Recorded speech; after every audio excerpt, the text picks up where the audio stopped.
La capacité de faire le récapitulatif de son année et de préparer sa nouvelle année, c'est une compétence clé dans ses business, dans son développement personnel, dans son développement professionnel, pour savoir où on en est, mettre les process à jour, mettre les objectifs à jour, faire toutes ces choses-là. Donc c'est pour ça que j'ai décidé de vous faire une vidéo YouTube complète sur le sujet de mon année 2023 et de mes objectifs 2024, avec bien sûr tout le détail de comment j'ai fait pour réussir à fixer toutes ces règles et à mettre en place un nouvel écosystème qui va beaucoup plus servir ce que j'ai envie de devenir. Pourquoi c'est aussi important? Parce que nos besoins changent, nos envies changent, nos business changent, les marchés évoluent, tout évolue en fait, et c'est un écosystème qui avance de manière perpétuelle, qui avance tout le temps, qui évolue. Il y a tout le temps des éléments qui vont changer, qui vont se mettre en place, qui vont se supprimer, qui vont s'ajouter. On peut parler de personnes qui vont quitter ou rejoindre une équipe, on peut parler du marché qui va s'effondrer, comme en 2023 en immobilier où on a une augmentation des taux et où le secteur de l'immobilier a énormément souffert de tout ce qui se passe actuellement en France. Donc c'est pour ça que faire le point sur son année et préparer sa nouvelle année, c'est absolument indispensable pour moi. Surtout quand on a plusieurs business, surtout quand on aime bien s'intéresser à 150 sujets en même temps. Je sais que je ne suis pas la seule. Dans un premier temps, ça me tient vraiment à cœur de vous expliquer le récap de mon année 2023, de vous montrer quelles questions je me suis posée, de regarder qu'est-ce que j'ai regardé de manière précise sur mon année 2023 pour pouvoir tout simplement m'en sortir, pour pouvoir savoir qu'est-ce qui me va, qu'est-ce qui me va pas, qu'est-ce qui m'allait, qu'est-ce qui ne me va ou ne me va plus, pourquoi pas, pour pouvoir corriger, améliorer, supprimer, ajouter des choses dans mes process, parce que l'entrepreneuriat, c'est aussi une histoire de ressenti. Il y a des objectifs chiffrés, il y a ses bilans, il y a toutes ces choses-là, il y a le nombre d'employés ou de freelances qu'on a dans notre équipe, il y a le nombre de clients, le nombre de chiffres d'affaires, toutes ces choses-là, mais il y a aussi, et beaucoup, cette affaire de ressenti, parce que quand on est entrepreneur et qu'on veut bien se sentir dans son business, si on fait que se mettre sur des chiffres et qu'on ne fait pas vraiment attention à ses ressentis, on risque pas d'aller très très loin. Et justement, pour moi, l'année 2023, elle n'a pas été hyper simple à gérer personnellement dans mon business, dans mon cas de figure. Et il y a énormément de choses qu'il a fallu que j'apprenne pendant cette année qui, je le sais, au long terme, vont vraiment permettre d'acquérir des fondamentaux, des bases qui sont hyper solides et en fait qui sont indispensables simplement pour pouvoir évoluer sereinement dans des valeurs qui me parlent, dans des choses qui me parlent. Et c'est pour ça que cette vidéo, elle me tient vraiment à cœur et que j'ai mis autant de temps à la faire parce que ça demande, vous allez le voir, ça demande des vrais questionnements, ça demande du temps en fait de se poser ces questions, d'être sûr d'avoir les bonnes réponses, de chercher aussi les bonnes réponses, les bonnes raisons. Donc c'est parti, ne perdons pas plus de temps. Ce récapitulatif, mais aussi le fait de poser ses objectifs, ça va parler au domaine pro, mais vous le savez très bien que pour moi, le domaine du pro et du perso, c'est des domaines qui vont absolument ensemble. C'est comme deux cercles qui vont se croiser et il y a une zone au milieu où les cercles se croisent et où il y a un endroit où il y a ce domaine pro et ce domaine perso qui vont vraiment s'allier. Et moi, c'est vraiment cette petite partie-là qui va vraiment m'intéresser. Tout son développement pro est hyper intéressant et c'est mon cœur de métier, c'est ce que je préfère. Mais c'est vrai qu'aussi cette partie où le perso vient aussi toucher au pro, pour moi il est indispensable. Et c'est pour ça aussi que le développement personnel et la PNL font partie des principaux sujets en fait de cette chaîne. Donc c'est pour ça qu'un récapitulatif et poser ses nouveaux objectifs, on va chercher tous les domaines professionnels, sa communication, ses ventes, son équipe, son RH, son customer care, ses process, etc. Mais on va aussi aller chercher beaucoup d'éléments de sa vie personnelle parce que c'est ce qui va conditionner aussi cette réussite personnelle et professionnelle. Pour moi, l'un et l'autre sont indissociables. L'un va avec l'autre. La réussite professionnelle va avec la réussite personnelle et inversement. Car dans mon système de valeurs et dans ma manière de fonctionner et aussi dans la manière dont je fonctionne avec toutes les personnes avec qui je travaille, ce sont des éléments qui sont importants et toutes les personnes avec qui j'avance et avec qui je souhaite avancer, et je pense que toi tu en fais partie si tu regardes cette vidéo, c'est que on pense que le fait de travailler c'est intégrant de sa vie et c'est surtout quelque chose qu'on doit avant tout kiffer et c'est un domaine dans lequel on doit mettre de l'énergie tout simplement pour se sentir bien. Moi, je parle d'entrepreneuriat, mais on peut en parler de plein de manières différentes. Donc, si vous recherchez autrement que dans l'entrepreneuriat, ce ne sera pas sur cette chaîne. Mais en tout cas, cette partie entrepreneuriale, pour moi, elle est absolument indispensable et ça fait absolument partie de mon système de valeurs et de mes besoins pour avancer dans quelque chose qui a vraiment du sens pour moi. Et donc, une fois qu'on va faire le récap de cette année 2023, ce qui va être hyper intéressant, ça va être également d'aller chercher dans sa vision. Parce que la vision, c'est aussi quelque chose dont on a déjà parlé dans des précédentes vidéos. Je vous conseille d'aller la regarder aussi parce que pour le coup c'était une vidéo qui était très très intéressante. Et donc le but entre le récap de 2023 et la mise en place de 2024, ça va être le bon équilibre entre l'analyse de notre année précédente et la vision qu'on va avoir au court, au moyen et au long terme. Donc ses objectifs, les ressentis qu'on va avoir, la légitimité qu'on va avoir, la confiance qu'on va avoir et tout ce à quoi on aspire, mais pas que dans la vie pro. Avant tout, pour moi, ce qui est vraiment important, c'est de poser 3 mots-clés sur l'année qui vient de se finir. Donc 3 mots-clés pour cette année 2023 qui vient de s'achever. Dans mon cas, ces 3 mots-clés, ça a été minimalisme, résilience et équilibre de vie. On peut se dire que c'est 3 mots qui vont pas forcément ensemble, équilibre de vie et résilience, mais je vais vous expliquer tout ça et justement mon but c'est aussi de vous apporter de la réflexion, que vous puissiez aussi vous poser ces questions pour votre propre business, pour votre propre vie, pour le projet que vous êtes en train de créer, pour ce que vous êtes en train de développer, parce que pour moi, au plus on peut écouter ce genre d'histoire, ce genre de ressenti de la part d'autres entrepreneurs, de d'autres personnes qui ont les mêmes valeurs, au plus on peut aussi se questionner sur nous et avancer, et moi clairement c'est ce que je kiffe le plus. La première chose, ça a été la résilience. 2023, en fait, je me suis pris des tartes dans la tronche. Je pense que je peux dire ça comme ça. Mes 3 premières années d'entrepreneuriat se sont super bien passées. J'ai fait plus d'une année et demie en full-time, donc après le lycée. J'ai commencé en terminale. En première, pardon. J'ai commencé en première. J'ai fini... Donc c'était en 2020, donc vous voyez, le 1er janvier 2024, j'ai fait mes 4 ans d'entrepreneuriat.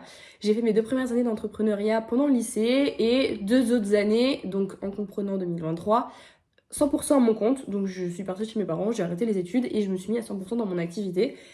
Et 2023, ça a été la première année pleine, donc aussi étant mon année des 19 ans, j'ai appris énormément de choses parce que je me suis cassé la gueule sur plein de choses, surtout que c'est aussi une année où, avec mon fiancé, on a acheté notre maison. Donc aussi une nouvelle vie de propriétaire qui s'est annoncée à nous, une nouvelle vie de gestion de couple, de gestion de finances, de gestion de travaux, de toutes ces choses-là qui m'ont un petit peu quand même mis des tartes. J'ai pas mal subi quand même pendant cette année.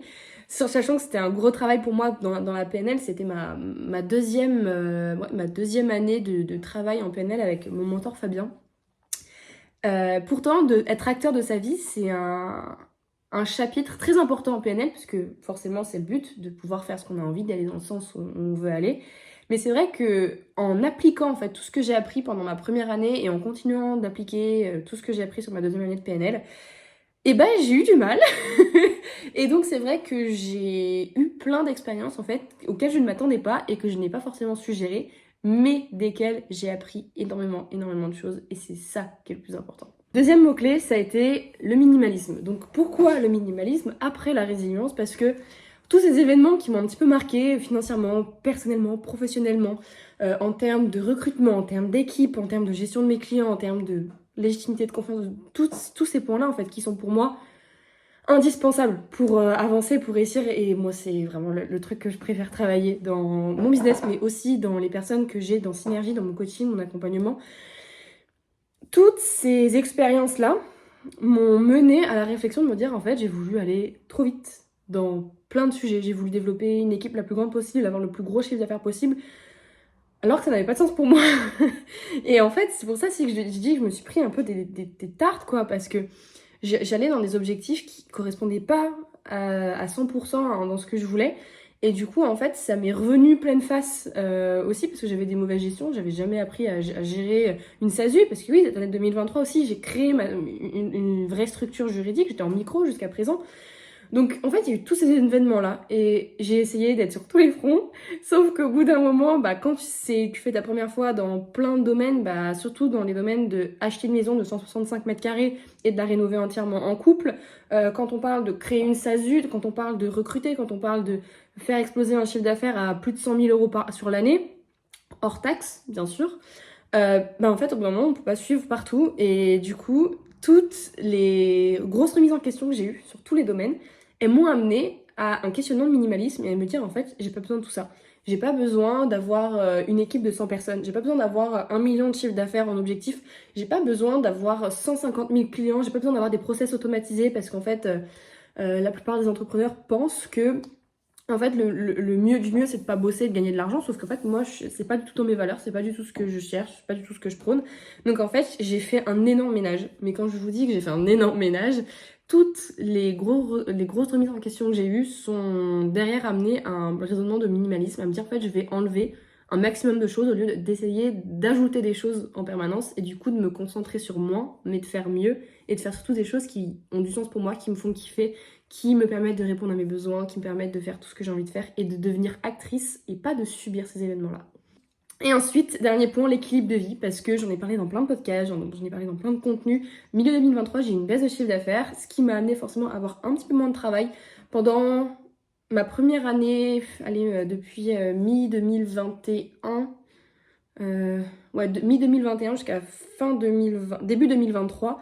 J'ai énormément bossé parce qu'encore une fois j'ai essayé de courir après 36 livres en même temps, j'ai essayé d'avoir que des objectifs énormes qui se font de manière générale en plusieurs années parce que aussi je me suis fait un petit peu avoir par ce côté Instagram des gens qui montrent l'atteinte de très gros objectifs en très peu de temps et en fait je pensais que je pouvais tout faire en même temps sauf que faire tout en même temps à quel prix? Étant donné que j'avais beaucoup moins de travail, j'ai pu avoir beaucoup plus de temps pour moi, pour ma vie perso, et en fait j'ai dû réapprendre, et ça j'en ai parlé avec Maëlle dans le podcast, je crois que ce podcast n'est pas encore sorti, mais je vous conseille vraiment d'aller le voir parce qu'on en a beaucoup parlé, et ayant fait toutes les deux une limite de burn-out, on en a pas mal parlé dans ce podcast-là, et c'était hyper intéressant, c'est que du coup j'ai dû apprendre à me réapproprier ma vie, j'ai dû apprendre à vivre ma vie à moi, à me dire mais en fait en dehors du travail comment ça se passe, comment est-ce qu'on fait tout simplement parce qu'il n'y a pas de manuel. Et donc du coup l'équilibre de vie a été le troisième mot clé parce que justement j'ai moins de travail donc j'ai pu aussi me recentrer sur mon équilibre parce que je le rappelle en soit derrière moi on rénove une maison donc là ça commence à ressembler à quelque chose. Mais il y a un an, on vivait dans des trucs, dans des conditions laissées tomber parce qu'on vivait dans les travaux. Donc c'est vrai que cette partie équilibre de vie, elle est quand même très importante. Et en fait, c'est vraiment quelque chose que j'ai appris et ça m'émeut. Franchement, ça m'émeut beaucoup parce que je vois que c'est quelque chose qui va vraiment m'aider à évoluer et à aller dans quelque chose que j'ai envie de faire. Donc voilà pour la première partie des 3 mots-clés de 2023. Pourquoi? Et ce que je te conseille à toi, de toi à moi, derrière ton écran, c'est d'aller chercher justement tous ces points-là et d'arriver à faire en 3 mots le résumé de ton année qui vient de se terminer. Là, je parle de 2023, mais tout ce que je vais dire, ça va être aussi valable pour 2024, 2025 et toutes les années qui vont suivre cette année 2023. Ces conseils-là, ils sont applicables tous les ans. Ce qui va être aussi hyper intéressant, ça va être de se faire un point sur les objectifs qu'on s'est fixés sur son année, savoir où est-ce qu'on en est qu'on a réussi à dépasser ces objectifs, à les atteindre, lesquels est-ce qu'on a atteint, lesquels est-ce qu'on n'a pas atteint, et pouvoir en fait simplement réajuster en fonction de ses besoins, en fonction de ce qu'on veut, en fonction de sa vision, ce que j'ai dit au début. Et pour moi c'est une partie qui est très importante parce que ça permet aussi de faire un peu le tri et de se dire est-ce que tout me correspond encore vraiment, est-ce que je trouve aussi mon sens dans tout. Et donc c'est pour ça aussi que je vais vous donner mes objectifs et un petit peu les notes que j'ai eues, leur progression, s'ils ont été atteints ou pas. Le premier objectif, ça a été de reprendre les vlogs. Chose faite si vous me voyez ici aujourd'hui sur YouTube. La deuxième chose, ça a été de lancer mon podcast. Et oui, La Voix d'entreprendre va bientôt avoir 1 an. Je l'ai lancé un petit peu avant l'été, quelque chose comme avril-mai. Il faudrait que je revérifie les dates. Mais donc j'ai bien lancé mon podcast comme je voulais le faire. Visiter un pays. Nous sommes allés au Portugal avec mon fiancé fin mars 2023. Donc nous avons visité un nouveau pays. J'avais aussi noté dans mes objectifs, et c'est drôle parce que du coup ça fait totalement sens avec ce que j'ai dit avant, reprendre plaisir et kiffer dans ma vie. Objectif atteint à 90% parce que j'estime qu'il y avait encore plein de choses que j'avais envie d'améliorer. Je voulais également finir le rez-de-chaussée de la maison. D'ici, ça a l'air d'aller. Peut-être qu'on voit des petites finitions qui vont pas là. Mais on a fini cet objectif à 60%. Il nous reste derrière moi à la porte toute la suite parentale, l'entrée, mon bureau à faire, ainsi que le cellier, notre buanderie pour finir tout le rez-de-chaussée. Donc je pense que ce sera plutôt l'objectif de 2024 que de finir tout le rez-de-chaussée, parce qu'encore une fois j'ai voulu faire trop en peu de temps et c'est quelque chose que j'ai déjà dit. Je voulais aussi augmenter les revenus faits via mon coaching, donc c'est quelque chose qui a été fait mais pas assez. Moi j'estime qu'il a été fait à 30% de ce que je voulais réellement. J'ai eu aussi des objectifs de trésorerie, d'épargne perso et de chiffre d'affaires qui n'ont pas été atteints, j'ai fait moins que prévu, parce qu'encore une fois, j'ai appris qu'aussi un marché ne fait pas toujours ça, parce que mes 3 premières années, mais vraiment trimestre après trimestre et même mois après mois, mes revenus n'ont fait qu'augmenter. Donc en fait, dans ma tête, c'est une croyance, pas forcément limitante, mais une croyance, si du coup elle m'a limitée, parce qu'elle m'a pas permise de créer de la trésorerie et de me dire ça peut s'écrouler entre guillemets à tout moment, où on peut avoir en tout cas une baisse de chiffre d'affaires. Donc j'ai pas pu faire autant de trésorerie que je le voulais, j'ai pas pu mettre autant d'argent de côté que je le voulais, j'ai pas fait autant de chiffre d'affaires que je le voulais, mais j'ai fait aussi de mon mieux avec le marché, sachant que j'ai perdu des contrats, des clients, parce que forcément, un marché qui commence à s'écrouler dans un domaine, ou une année qui donne moins en termes de CA, bah, on est obligé de réduire nos charges, et moi je l'ai accepté. Mais dans tous les cas, j'ai fait 50% de plus de chiffre d'affaires que mon année 2022. Donc au final, encore une fois, ce côté, j'essaie de me fixer des objectifs qui sont trop gros et inatteignables tous en même temps, et bah voilà, Léna. Et en fait, j'avais pas beaucoup plus d'objectifs que ça. Je voulais atteindre les 5000 abonnés sur Insta. J'ai fait plus 1000 personnes à peu près sur mon compte Insta sur l'année, donc ce qui est quand même pas mal. Je préfère avoir peu de personnes très actives et qui vont vraiment suivre tout ce que je fais, avec qui je peux avoir un vrai lien, que 10 000 personnes qui ne vont pas suivre. Donc voilà un petit peu le récap de ces objectifs pour 2023 qui ont été plus ou moins atteints. J'aimerais aussi survoler un petit exercice que je vous conseille réellement de faire, même si je vais pas vous montrer le mien dans le détail du détail, c'est faire son écosystème de vie. C'est de noter tous les domaines de sa vie avec la note qu'on donne actuellement et la note qu'on aimerait atteindre pour l'année qui arrive. Dans cet exercice, il y a 8 pans de vie différents. Il y a argent, professionnel, relations, mindset, bonheur, environnement, contribution au monde, donc sens qu'on donne à ce qu'on fait, et santé. Ces 8 domaines, on va dire que c'est aussi ce qui va régir notre vie, parce que, encore une fois, notre vie, c'est pas que le travail ou que une seule chose, c'est tout un ensemble de choses. Et le but, c'est aussi de faire le point sur les domaines dans lesquels on a mis plus de focus ou pas. Et la note qu'on a envie de se donner pour atteindre, en tout cas pour la vie 2024. Faire un point sur ses habitudes et les choses qui nous ont aidés ou desservis en termes de process, en termes d'habitudes, en termes de quotidien, c'est quelque chose qui est absolument indispensable. Parce qu'il y a ses objectifs, il y a ses clients, il y a toutes ces choses-là, mais il y a aussi sa productivité, ses process, parce que quand on est entrepreneur, avant tout, on est responsable, et il faut aussi déjà s'offrir la perception que c'est possible de créer des process et des manières de travailler, bien sûr, et des manières de travailler qui aient du sens pour soi. Et ça, pour moi, c'est indispensable. Et en fait, au lieu d'aller juste voir ses ventes, ses objectifs, etc., encore une fois, aller sur ses ressentis et aller sur est-ce que je me sens réellement bien dans les process que j'ai aujourd'hui dans mon business. Et s'il y a des choses dans lesquelles je me sens pas bien, qu'est-ce que je peux mettre en place? Ou alors, quels objectifs je me donne pour améliorer ça. Et du coup, je donne du sens parce que je me dis, aujourd'hui, par exemple, faire mon montage vidéo, je kiffe pas trop, mais en tout cas, j'ai envie de me donner les moyens, la possibilité de faire assez de chiffre d'affaires et de développer assez mon business pour pouvoir le déléguer. Et ça, moi, je trouve ça cool. C'est une problématique que j'ai, c'est pour ça que je la donne, parce que je la connais. Et donc, faire vraiment un point sur les habitudes qui ont aidé et ces habitudes qui n'ont pas fonctionné sur soi, c'est aussi pouvoir faire un vrai break avec ce qui fonctionne pas. Et des fois, on continue à faire des choses machinalement ou parce qu'on prend pas le temps d'y réfléchir. Et c'est normal. Là, ici, aujourd'hui, le but, c'est vraiment de prendre de la hauteur sur ce qu'on fait, de la hauteur sur son année. Donc, c'est aussi le moment de se remettre en question et de se poser les bonnes questions. Je vous le dis, hein, moi, tout ça, j'ai mis à peu près 4-5 heures à le faire. J'étais dead. À chaque fois, je suis partie faire une sieste ou partie manger ou j'étais out. Pour vous dire, vraiment, ça, c'est des questionnements qui sont hyper importants, mais qui vous prennent une énergie de ouf. Donc, laissez-vous le temps de le faire et laissez-vous le temps aussi d'y revenir. Moi, j'y suis revenue 2 fois à tout ça. Je l'ai fait une première fois, j'y suis revenue avec un œil nouveau, etc., etc. Ce carnet, si vous me suivez, vous le connaissez. C'est là où je fais toutes mes routines, tous mes questionnements, tous mes trucs de dev perso, toutes mes victoires, toutes mes stratégies. Enfin, voilà. Mon déchargeage de cerveau, c'est ça. Et du coup, je vais vous donner quand même quelques habitudes qui m'ont vraiment aidé et qui, je pense, pourraient aussi vous aider. La première chose, ça a été la routine matinale, étirement, miracle morning, hein, clairement. Même si moi, je me lève pas à 6h du mat. Je prends toujours une demi-heure le matin pour lire, faire des étirements, avoir un temps calme, etc. Et éviter de commencer directement dans le boulot. La deuxième chose, ça va être un suivi mensuel des objectifs. J'avais une vision au long terme, mais comme je regardais trop au long terme, je voulais, comme je l'ai dit 36 fois depuis le début de la vidéo, je voulais tout faire en même temps. Et donc, ça fonctionne pas. Et en fait, le fait que chaque fin de mois, je fasse un point sur le mois en cours, comme là, je l'ai fait pour mon année, mais pour le mois, en fait, ça fonctionne exactement pareil. Je fais un check-up chaque mois sur qu'est-ce que j'ai envie de faire ce mois-ci, quels sont mes focus. Le mois précédent, qu'est-ce que j'ai réussi à faire, qu'est-ce que j'ai réussi à pas faire, qu'est-ce que j'ai envie de garder. Ça, clairement, c'est le must-have, c'est trop bien. Deuxième chose, j'ai parlé beaucoup de chiffre d'affaires et de challenge vis-à-vis de ça. Et donc, ce qui m'a énormément aidé, c'est avoir un suivi millimétré de mes dépenses pro et de mes dépenses perso, d'avoir fait un gros tri dans toutes mes dépenses, d'avoir fait un gros tri sur qu'est-ce que je fais, qu'est-ce que je fais pas. Clairement, aller faire les ongles et dépenser des. Ouais, ça coûte quoi les ongles? Ça coûte 80 € à chaque fois.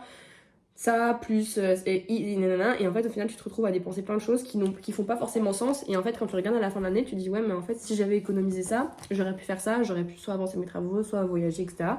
Donc, j'ai remis un suivi millimétré de toutes mes dépenses. J'ai arrêté de faire l'autruche parce que ça, j'étais professionnelle aussi pour ne pas regarder parce que j'avais peur. Ça fait partie aussi des challenges que j'avais eu financièrement parlant.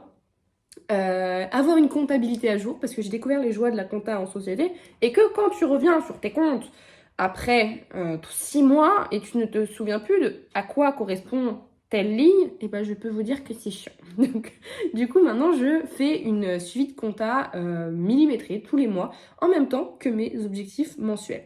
Me créer un environnement de travail calme, hypersensible life. Échanger avec plus d'humains dans le pro parce que, comme je vous l'ai dit, j'ai essayé d'énormément me développer et en fait, du coup, j'étais beaucoup moins en contact des gens, je faisais beaucoup moins de coaching. C'est pour ça aussi que mes objectifs 2023 étaient d'augmenter les coachings parce que j'ai énormément besoin de contact humain, d'échanger avec les gens, parler des projets, parler de leurs problématiques, trouver des solutions. Zone de génie à 200%, ça c'est ce que je kiffe le plus. Et j'avais perdu ce truc-là et ça me manquait. Donc du coup, j'ai recommencé à mettre des choses en place pour ça. Et enfin, dernière habitude, le journaling. Ça c'est trop bien. Ça, c'est une liste.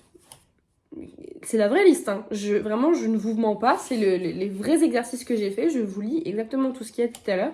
Et c'est ça aussi que je trouve intéressant, c'est que c'est cette authenticité-là qui est, à mon sens, hyper importante.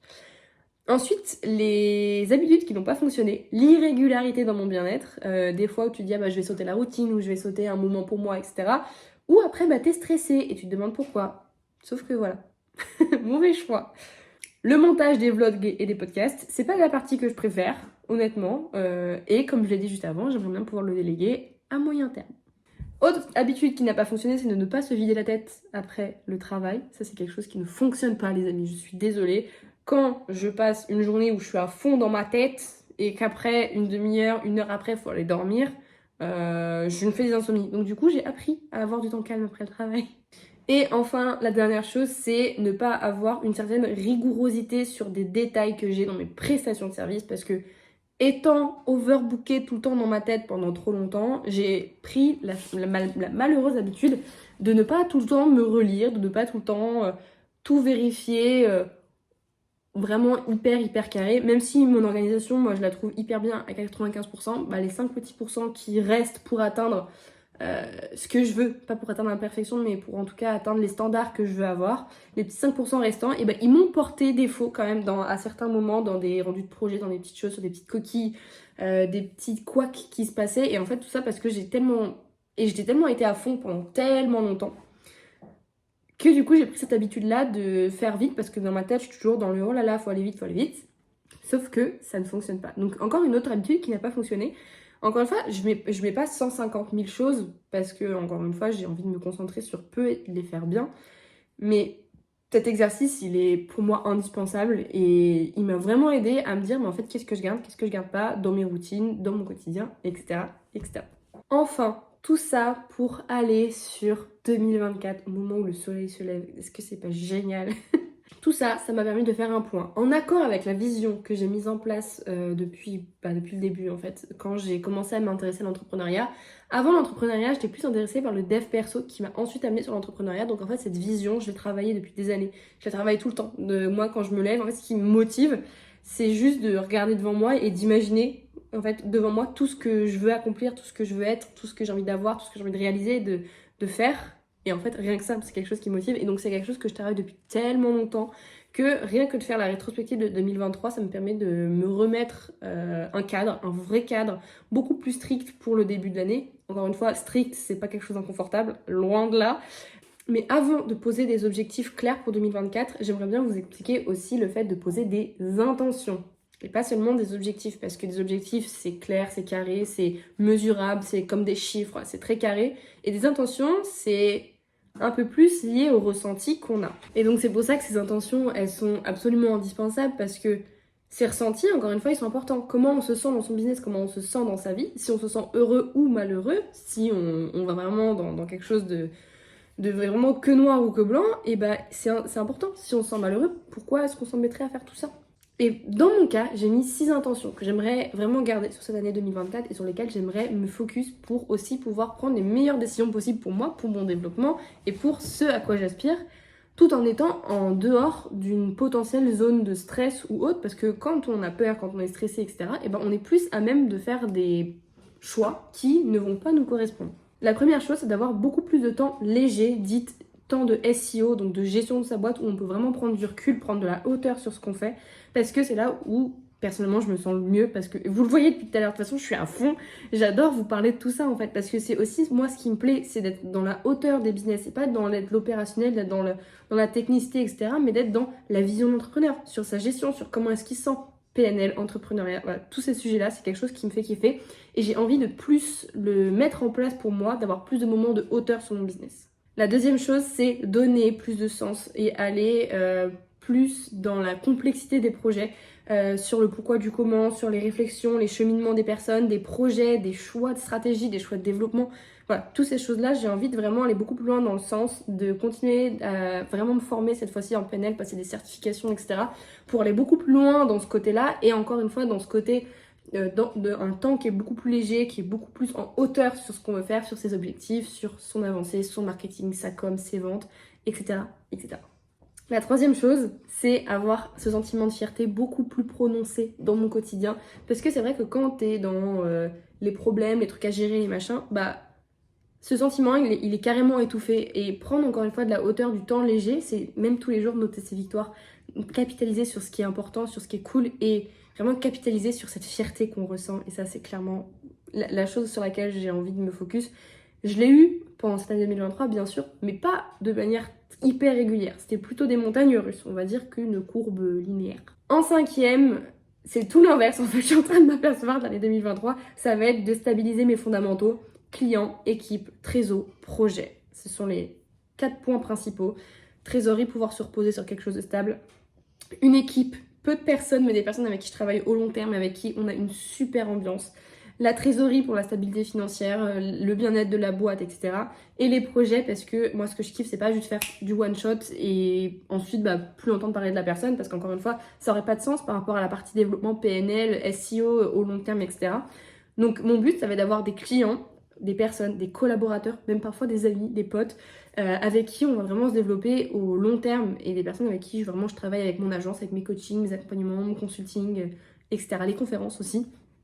Et ça, pour moi, c'est ce qui aurait le plus de sens. Je me suis posé la question et en fait, sur tous les points en termes de financier, en termes de bien-être, en termes de stabilité, en termes de vision long terme, tout correspond. Même en termes de relations, de tout, en fait, ça colle. Et c'est vraiment là-dessus que j'ai envie de me focus. Et je le vois, en fait, dès aujourd'hui, j'ai commencé à vraiment me focus là-dessus, à refuser des contrats qui collaient pas avec cette chose-là, en le spécifiant vraiment avec les personnes avec qui je commence à bosser, parce que c'est très important pour moi.